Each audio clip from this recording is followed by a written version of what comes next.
My name is Della. I'm a musician. I work in a restaurant, and these are the turnout with a block heel. They're like a custom boot that a friend gave to me quite generously, probably about 7 years ago, and they've done a lot. So I started wearing them, and I haven't really taken them off since I've got them. Well, apart from getting them repaired a few times, but they're due again. My dad was wearing them always. He always wore them. They were his favourite boots. Since I was about 5 years old, we've had restaurants, and I always remember him having a pair of them when I was a kid.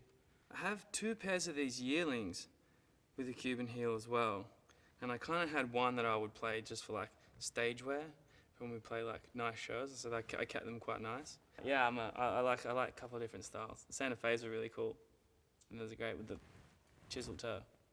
Kind of make you feel a little bit more like a cowboy. I always liked a Cuban heel. It was the closest thing I could find to getting a pair of Beatle boots. So I was obsessed with the Beatles when I was younger. I guess I still kind of am now. And I've never really been a sneaker guy. I've always tried to because I look like a child and I'm 31 years old. I always try to look a little bit older, even if I don't act it. And I've had this obsession with being a little bit more gentlemanly than maybe that I need to be.